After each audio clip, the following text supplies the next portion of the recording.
Okay guys, welcome back na naman sa aking YouTube channel. No, so ngayon makakapasok na tayo sa MS11 na hindi na mahihirapan mapa 270k PS yung ating power score. Kasi nga may libreng transference equipment, gagamitin lang natin yung naka-farm sa Bali Life and Death. Okay? So magpapalit na tayo guys para ma-meet na natin yung 270k PS na yan. So punta lang kayo dito, syempre.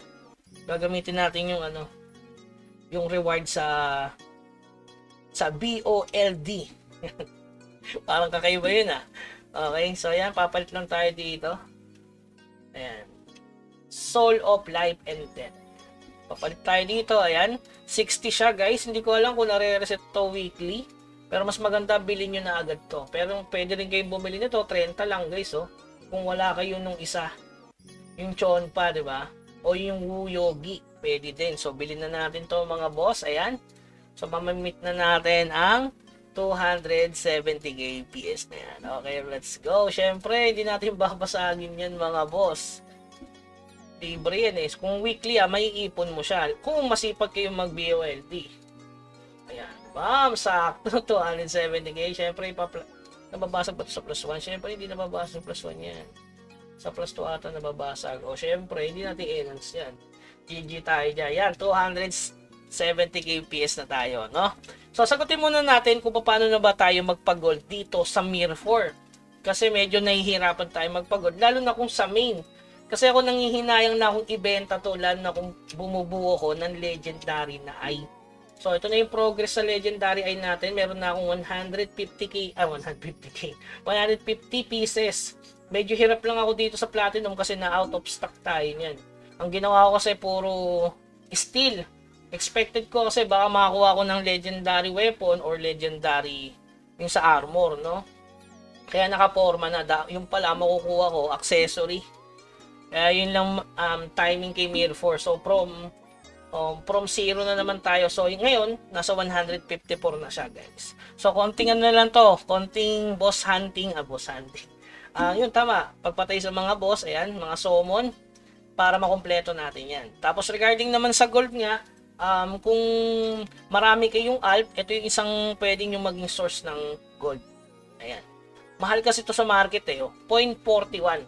So halimbawa, gagamit ako ng alp. Pero sa totoo lang, yung alp na hindi ko masyadong ginagamit, pwede yan. Halimbawa, ito, marami na tong clan coins Baka dumating kasi yung clan coins event. So, mas magandang bilhin yun. Siyempre, glittering yun Progress din sa alt. So, halimbawa, bibili ako ng mga 20. So, masakit to sa guys, sa clan coins. As example, ayan. So, ayan yung source ng aking gold. Pwede namang din kasing ito. Pero, mas maganda pa rin kung marami kang alt at nakaipon na ng clan coins. Ito, pwede mong emergency emergency gold, no? So, ayan. Unsil lang natin yan, mga boss. So, nandito nakasalalay kung makaka-gold ka. Pero ito pansagip para kahit pa paano magkaroon ka ng gold. Yun, 60 pieces guys. So, kung marami kang alt, alam na. So, pwede mo maging source to ng gold per month. Okay? So, yung 20 lang, 80 lang yung nakuha natin, no? So, yun, tingnan natin kung magkano yung 83 pieces na yan, 0.41. Siyempre, sa 0.45 nyo ibenta, guys. Kasi mabilis naman siyang mabenta. So, ayan, nagpapagold pa rin naman yung aking, ang aking alt, syempre. Okay, saan yun? Ayun, benta natin sa 0.45, wag nyo murahan kasi, syempre, per month lang yan. So, alam ko marami nang gumagawa din yan, no? So, 37 gold din siya, guys. So, halimbawa, meron kang 5 account. O, per month, mag-donate ka lang sa clan, makakaipon ka nung clan coins. Okay? Baka kasi nga lang hindi pwedeng gawin sa main kasi baka magkaroon nga ng clan coins event. So, yan, silipin muna natin syempre itong MS7.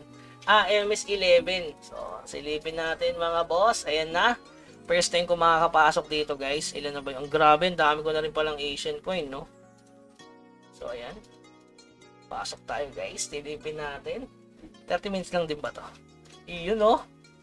Yung settlement, ayun ito lang yung mga binebenta natin guys, virtual. So nakaka-farm yan sa main. Ano naman to? Ito living rate, ayoko dyan. O ito, void chamber. Ayos ah. Ay, may kalaban. Ano to? Masakit ba to? Agri ata to eh. Alo, agri. Ano kung do tumatama? It's joke, joke, joke. Ah, pwede pala mag-move eh. Oh, hindi na pwedeng mag-ano. Oh, kailangan mag-ano, ma-deads, no? Maganda dito, walang XP, parang hindi ka na tele ng tele, no? 180 lang. Uy! Ano naman to? Great Fortune? Ano to? Kaya ko ba to? Papatayin ba to? Kaya to, 175 lang to. Uy, mukhang kaya. Grabe ang kunat nito, guys. Parang pumatay ng boss ah. Ayun. Ay, meron pa? Agi, ayoko na. After nung mapatay yung treasure, may white goblin pa. Ayoko na sa'yo. Grabe naman dito mga boss. Uy! So, yun. So, yun guys. Eto na. Nakapunta tayo sa resource chamber. So, goods na goods din pala to eh. Kompleto dilaw. So, pwede na rin pagtyagaan guys. Ayan, marami tayong pupukpukin na dilaw dito. Ang daming laman ha. Ayos din. Para dito. Kaso, yun nga lang, hahanapin mo siya, no? So, yun. So, pwede na rin pagtyagaan yung isang ticket at solo mo naman dito siguro. Wala namang papasok dito at napakamahal ng ticket. Mahal ba ticket dito? Clan coins yun, di ba? So, tingnan natin kung sulit ba. Magkano ba isa nito? Grabe, 50k? Pwede. Kung gusto mo lang magmina. Ayan guys, so, gusto mo lang magmina. Try natin magmina. Yan. Yan, di ba? Mabilis naman tayo magmina eh. So, yun lamang guys.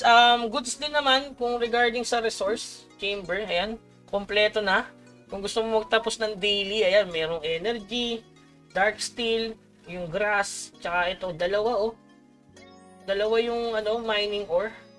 So, ngayon lang nakakita ng dalawa yung ganito oh. Napaka-solid, di ba? Mas gagawin mong piso. Para pag may pumasok dito. Oh, meron tao oh. May ano dito, nag-grind din, no? So, yan. Solid din sa 50k clan coins. Kaso, mahirap nga naman i-farm yung 50k clan coins. So, yun. Napaka-solid.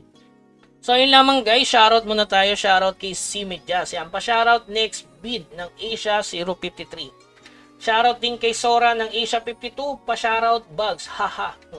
And lastly, shoutout kay Arminius 12 ng Asia 71. Pa-shoutout. He. Ano to? Star. Ano kaya to? Okay, so yun lamang guys. Hanggang sa muli. Paalam.